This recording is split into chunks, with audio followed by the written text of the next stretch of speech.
So today is the second day of Navaratri. I told you yesterday that first the auspiciousness and the holiness was created through the creation of Sri Ganesha, so that this world should be filled with auspiciousness and holiness. We can see in the history that people in the olden times cared for auspiciousness and were afraid of God. They had fear for God and they didn't challenge God at all. But gradually the evil took over, and so this auspiciousness and holiness started little, not exhausted, but sleeping off. So Ganesha started sleeping. And as Ganesha sleeps, the people are not afraid of God. They think they can do what they like. What can God do? After all, we don't see it. They also have no gratitude for what God has done for them. They have no gratitude about the blessings of this universe, that it was created, all the beauty that God gave. Because they are ignorant, and in ignorance they forget everything.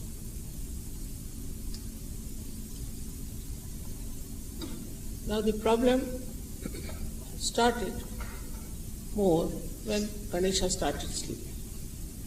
With his power, people were afraid of God. They were righteous. They wanted to be good people. They didn't want to commit sins. They didn't want to do wrong things. They wanted to keep their attention clean and put attention to good things. Such people existed. Because you can see the temples, the big churches, the big mosques that were built in the name of God. And they didn't have so much money, nothing. But just out of devotion they did it. So they had devotion for God. The another side was that people, like you can say the people who were searching God, were trying to find out the ways and methods how they could reach God. And there was such a big search. They didn't want material things. They didn't care for, it was, for them it was too low. Think about it. But gradually, so it happened that these simple needs of life became very complicated. Then first they had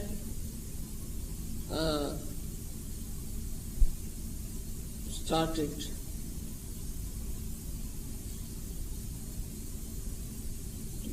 fight with each other. And then when they fight with each other, it was out of selfishness, it was all kind of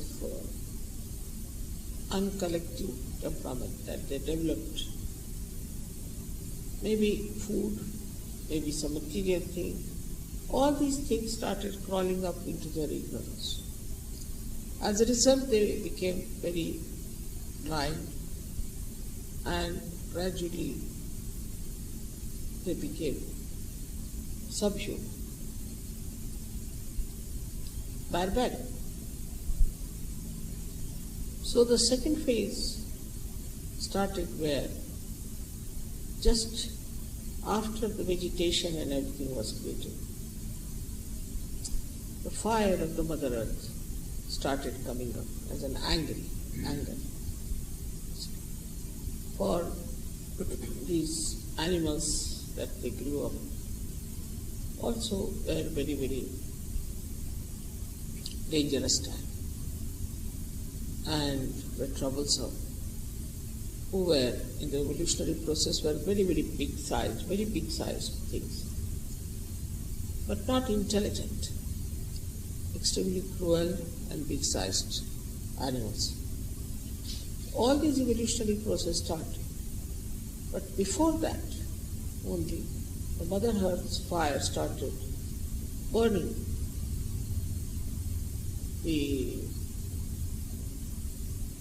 stone inside. Because as I told you, first it was taken nearer the sun, this Mother Earth, and then towards the moon. So that the upper crust, though it had become cooled down and it had formed ice and then it melted away into water, still the inside the ocean, the Mother Earth was very hot. And that heat started coming out.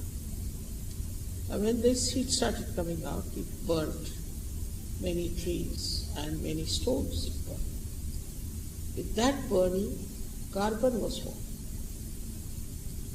Now, this carbon started absorbing all the gases that were outside and purifying the atmosphere quite a lot. Plus, this carbon is the basis of our organic chemistry. So first the inorganic chemistry was there, in the sense chemicals were produced, and then with the carbon started the organic chemistry, and that's the beginning of life, we should say, because then nitrogen it started absorbing, and they formed amino acids.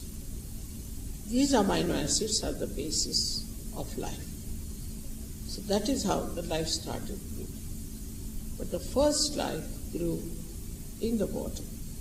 And you know the whole evolutionary process, how it took place. In the second center, Swadhisthana, which had created all the universes and all that, all around, in the Mother Earth there was water, and on that surface of Mother Earth, life started growing. Then the evolutionary process took place in this Bhavasa. Till we come to the human stage, as I told you, there were animals first who came up in the evolutionary process. They grew up, and they grew very big when they had to become small. Then they became very cunning. All kinds of things happen in the evolutionary process, left and right and left. Ultimately, a human being was created. He too was in the image, not of God at that time, but in the image of an animal. Because the animal has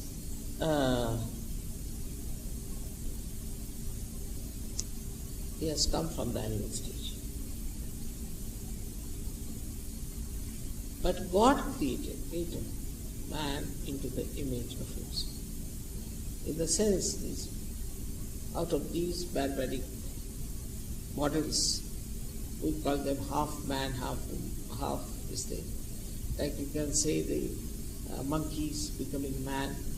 Then he created something, we can call it as Adam and Eve, people, two models. So this was all done at that time. As you know that Adam and Eve are symbolic, two personalities who wanted to know what is good and what is bad. And because of this urge to find out that we can also in the search of God, many people think there's no need to have any advice from any realized soul. We can do it ourselves. What is the need to have Mother tell us anything? We can do it ourselves. So they wanted to do it themselves on their own. So God said, all right, you go ahead. And that's how the circle started, with the search of the truth. And as you know, we are here today enlighten me. So then the enlightenment has come to me, ultimately. But one had to go through the desert, the darkness of ignorance, and then come to this stage. Then the state came in that we needed somebody to lead us, as somebody is needed in the process of, you can call it the evolution. One fish came out and crawled through and became a reptile. In the same way, you needed every time some leader to come out to raise you higher and higher and higher. So the first incarnation, I would say, was that of the goddess. She was the first to lead people towards God. Because if you see in the world, we have the chakra of Swadhisthana. And we have also the great gurus, prophets who came, who tried to save human beings. But this was later. Before came the goddess, to save people from all these ways of destruction. Somewhere had become very evil people who were called as Rakshasas, devils, and somewhere had become good people. Out of them then the goddess created these great saints.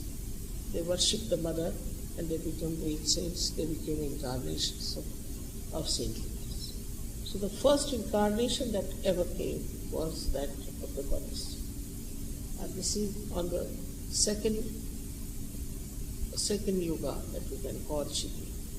She came before Sri Krishna, she came before Sri Ram, and she saved people from getting drowned into Bhavasana. This then created great saints and sages and gurus who tried to save people. We have gurus who were very great, I should say saints and very evolved. But also we had some who were right side, who knew all kinds of Vedas, they knew all kinds of sciences, they knew all kinds of, you can call them the divine weapons and things like that. And we also had left-sided gurus who believe in the devotion to God. Like you can say, Moses was there, Abraham, Moses, all these people came who were left-sided. Muhammad was there, one of the last ones you can say, and then Nanak. So came the devotion to God, devotion to the all-pervading power, started like. So this, at this stage, that people tried to murder these great saints, like Socrates, like we know everybody had to suffer so much, because nobody in the collective liked saints or goodness or righteousness. That's how we had fallen down so much at the time, as you know, in the time of Moses, what happened. And all these things like Sharia and all that has come from Moses, but the Muslims are following it. And that time it was such a bad, decadent society that they had to use these methods of very strong punishment or banishment, you can call it, so that people were afraid not to do anything that is sinful or that is wrong. But now they are taken up by The Muslims are using that picture. They have no right. They are no saints. They are not gurus, nothing. And they cannot use this. But they started using it. But if you see our societies, some of our Western societies, have really become very decadent and are going down. So now it is for us who are enlightened people to awaken others to reality, to make them face up to see that where are they? In the name of pleasures, enjoyment, indulgences, how they are destroying themselves. We have to talk to them, we have to tell them, we have to awaken them, and that's why now we are going to protest also in Paris. The basic thing we have to understand that we have a very, very big responsibility. At the time when the goddess incarnated, she had just to save people from the cruelties of these devils. That's all. Because devils were on one side, goddess were on the other side. It was very powerful. She was killing all the devils and all the evil. But now, in modern times, it's become a very delicate one, because these devils have entered into the brains of all the sadhakas. I've seen even people who were born realized were indulging into all kinds of wrong things because of the society. So many went to horrible gurus and they have those boots in their heads. So it's a very intricate operation one has to perform to take out these things. And that lingers on and still it puts doubts in their heads and also curbs your strength to fight it. But as SahajaYogis, you have a tremendous responsibility. And you must try to clear out yourself of all these conditionings, of all these wrong ideas that the society has spread so far. So on one side, the evolution went on. Now, it has gone down. Decadence has started. People are just getting ruined and living with unnatural things, with materialistic things. And people are becoming extremely selfish, also deceitful, not afraid of God. Even the priests, even the churches, even the temples, even the mosque, all these people who are representing God are crooked. They are criminals. They are not afraid of God. So the first thing one has to understand that if we are not afraid of God, we cannot work out. Human beings only work under two circumstances.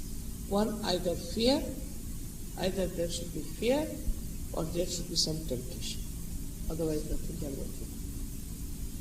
The fear of God is the most important, that we should not do anything that we displease God by anything. We have to be very, very careful on this one. Because first of all, we are complicated personalities. We've got these roots in our heads. We've got these ideas in our head. Like in Germany, when first I think Gregor went there and told them that you can't have licentious life anymore, now you are SahajaYogis. So they said, of course we are SahajaYogis, that doesn't mean we have given up our lives. You have to change. So 300 people went up from SahajaYoga. But then came in Mr. H. They were all back on the scene. So these warnings are coming to us. Thinking too much, dominating others, right-sidedness. Now, first time is leading you to yogi stage. And in this stage, in this disease, outwardly nothing happens, but you start reducing. You become like a reptile. People have to carry you on your back. Just like a reptile, like a fish. Left-sided, you know already, the cancer and all these incurable diseases come from left side. So this onslaught, I would say, such a big attack of the negativity is more felt in Kali Yuga than anywhere before. Because now you have to think as to what is missing in our society, what we have to do about it, and that we have got luckily this Chaitanya with us. How can we help our society? So we have to widen our vision and think about it. It's not this time that only the goddess has to save you from the evil. It's much more than that. She has given you powers. And these powers are to be used. Instead of that, if you are still lurking with all these old things, how can you have the powers? So one of the gurus, we should say one of the last gurus was Muhammad Sahib and then Nanak. And both of them have said one is you must surrender. Islam means surrender. You must surrender. But they don't. I've seen people don't surrender. They still stick on to things. Say I told people you must put oil. They'll not put oil. Because nobody puts oil, so they are not putting oil. Then they become bald-headed. They come to me, Mother, we've lost all of it. You put on oil. I've told you to put on oil. Why don't you put on oil? They won't, just won't do. Because the rest of the people don't put on oil, you should not. You are not there. You are different. Try to understand. You are not the other people. You are the leaders. And you shouldn't follow them. They should follow you.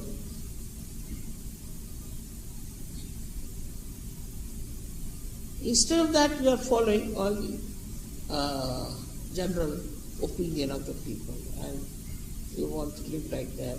Then how can you be a saint? A saint lives like the way he has to do. Because he has the wisdom.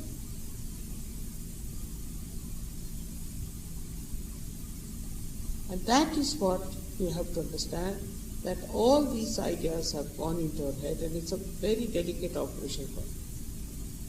Even to tell you something, if I tell something to the ladies, they'll start crying. If I tell something to men, they'll leave surgery. As if they're obliging me. It's wrong. What you have to do is that God has chosen you to be the leaders of the people. To be the leaders. Do you know you are going to be the leaders? And then how a leader should be? Should be a model. And that's why in the Islam or in Nanaka's space is complete surrender.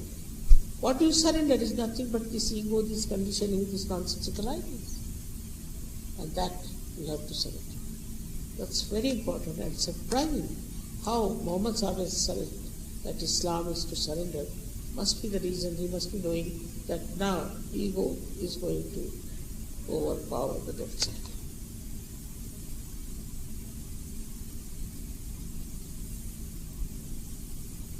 We are not ordinary people.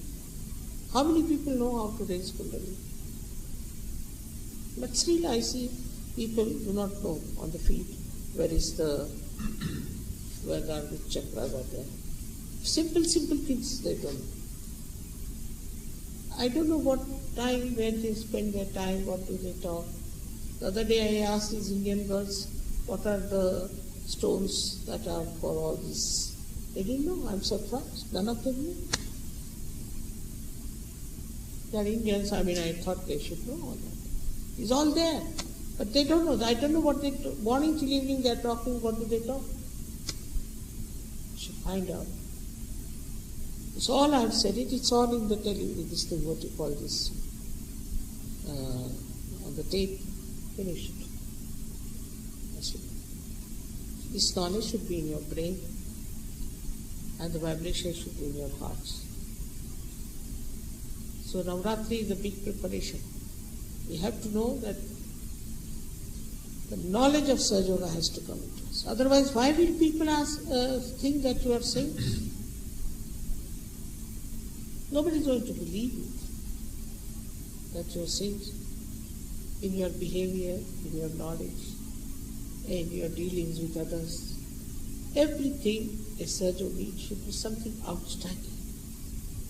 When I said you all have to become your own masters, then they use it the other way around. They tell the leader, now we have become our own masters. It's not the way. So first thing is wisdom. Wisdom to understand that we are Sahaja. Assume the power. Sometimes I feel as if a beggar is made a king, suppose.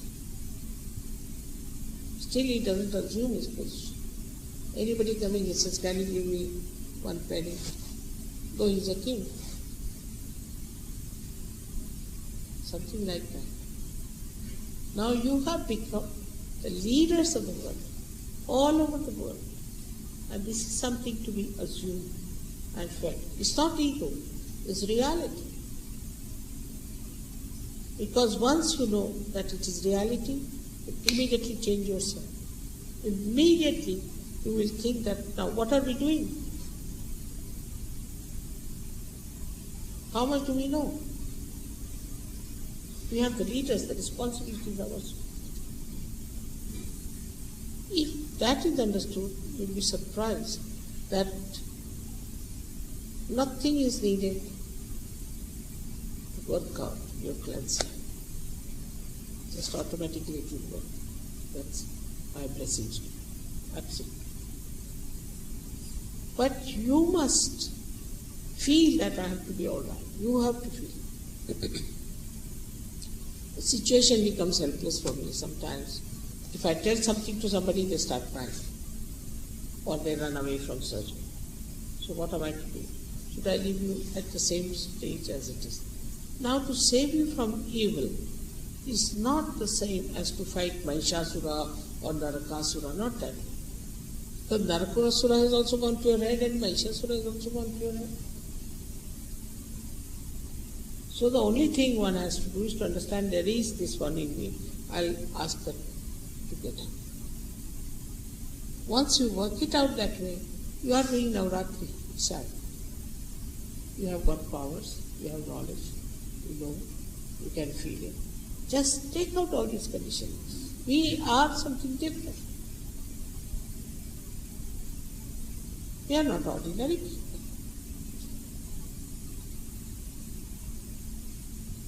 We are something very special. And why should we at all behave like others, or like the way others behave? No, not necessarily. And what a big thing you have, what a big knowledge you have. Look at Christ. He was alone. He talked what he wanted to say to multitudes. He talked. He was crucified. Still he talked. Till the end. But he was knowledgeable. And you might say that whether he was an incarnation, all that. But in no way you are less now. You know how to raise the Kundalini. You know everything. You are my children. So I would suggest that to develop wisdom, you must meditate and be in the center. So all these things will go away. Just be away from this nonsense.